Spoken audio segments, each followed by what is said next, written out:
You know how we say a big red car and not a red big car? It's one of those things that just sounds right. But if someone asked you why, you'd probably just shrug. Well, believe it or not, there's a secret, unwritten code that English speakers follow.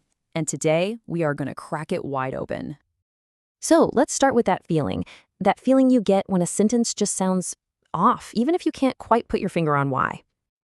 I mean, really, think about it. The words are fine, the meaning is totally clear, but something about that order just hits the brakes in our brain.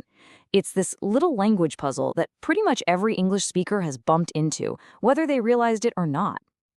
Yeah, a red big car feels so clunky, it's almost jarring. But then a big red car just flows. It rolls right off the tongue. And that difference, it isn't just a matter of opinion. It's a huge clue that there's a hidden system at play. And that system is what we're calling the secret adjective code. It's like an invisible rulebook that we all follow without even thinking about it. Seriously, this is not random at all. There is a very specific, predictable order that our brains are just wired to prefer. For native speakers, it's pure instinct. For everyone else, well, it's a skill you're about to learn right now.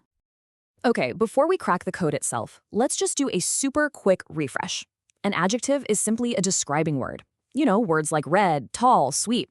They're the words that add all the flavor and detail to our language. And here it is, the secret code broken down for all to see. There are 8 main categories of adjectives, and they almost always fall into this exact order. It starts with your general opinion, like beautiful or silly, and then it gets more and more factual. Size, age, shape, color, origin, material, and finally, what the thing is for, its purpose. Now, looking at that list, I bet you're thinking, how in the world am I supposed to remember all of that? Don't worry, we've got a trick for that. Yeah, an 8-step list is a lot to cram into your brain. But lucky for us, there's a simple and kind of delicious little shortcut to make it all stick. Everyone, meet your new best friend for grammar. Our silly Aunt Sally can only make pancakes. This one goofy sentence is the key that unlocks the entire adjective code.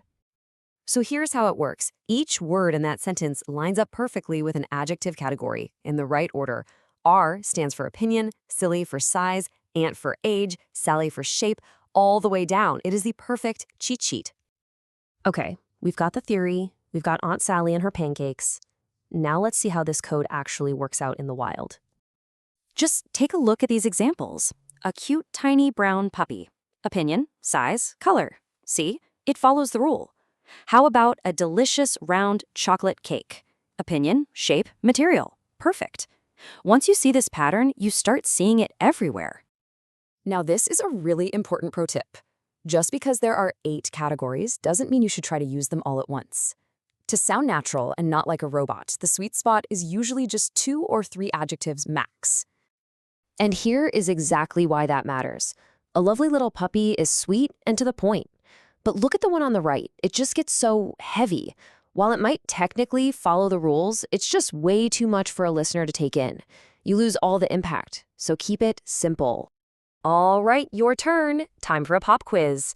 We have a balloon, and our descriptive words are happy, red, and big. Think about Aunt Sally. What's the right order here? And there it is, a happy big red balloon. We start with happy, that's our opinion, then big, that's silly size, and we finish with red, that's scan color. See? You got this. Fantastic. Let's do one more to really lock it in. This time, we've got a clock, and the words are old, metal, and round. How would you arrange those?